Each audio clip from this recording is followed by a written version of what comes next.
Modern language models are ravenous.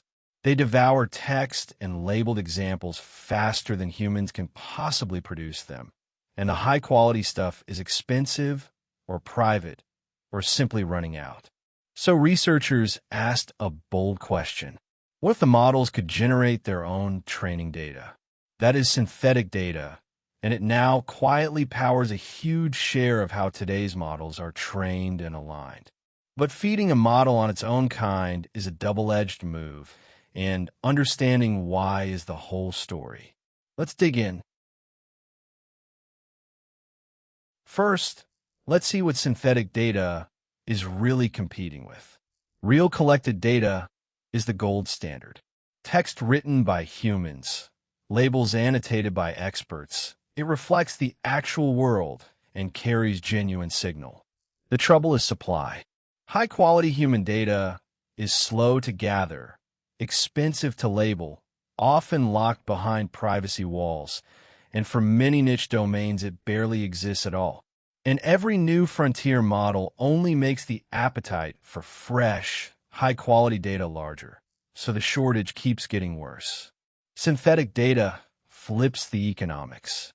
Instead of collecting from the world, you have a capable model generate the examples for you, cheaply and on demand, in whatever shape you need.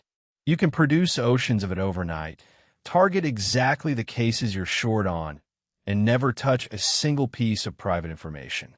Need 1,000,000 math problems or dialogues in a rare language? A capable model can simply write them for you. So how do you actually turn a model into a data factory? Watch the loop. It starts with generation. You prompt a strong model to produce the examples you want, instruction and response pairs, preference comparisons, worked reasoning steps, whatever the target task needs.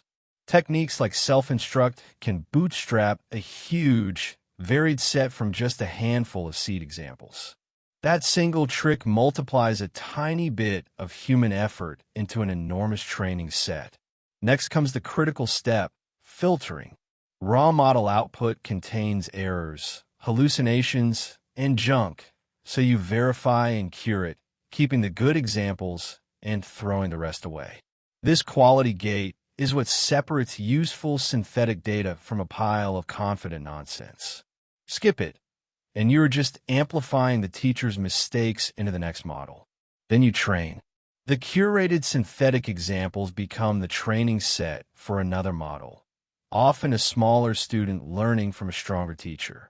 Alpaca famously did this, tuning a modest model on instructions generated by a much larger one. The student inherits the teacher's behavior at a fraction of the collection cost. Finally, you keep it grounded. Rather than training on synthetic data alone, you usually blend it with real data so the model stays anchored to reality and doesn't spiral off into its own artifacts. Generate, filter, train, mix, that's the whole loop. Strip it down, and 3 ideas capture synthetic data. At its core, this is data made by models rather than gathered from the world. A capable model writes the examples, the labels, the comparisons, standing in for the human annotators and real-world collection that used to be the only option. Whole datasets can now be conjured where almost none existed before. Its superpower is economics. Synthetic data is cheap, fast, endlessly scalable, controllable, and privacy-preserving. You can conjure exactly the distribution you want in volume on demand, which is why it now underpins a large and growing share of how models are trained and aligned. But it is double-edged. Without careful filtering, model errors and hallucinations teach the next model wrong things, and training models on model output risks model collapse, a feedback loop where successive generations lose diversity and drift from reality. It must be verified, filtered, and mixed with real data. All right, let's lock in the essentials. Synthetic data is training data generated by models instead of collected from the real world. It is cheap, fast, scalable, and privacy-preserving, so it now underpins much of how models are trained and aligned.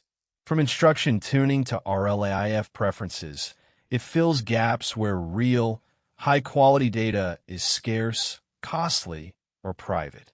But it demands filtering and a mix of real data, or errors compound and models collapse.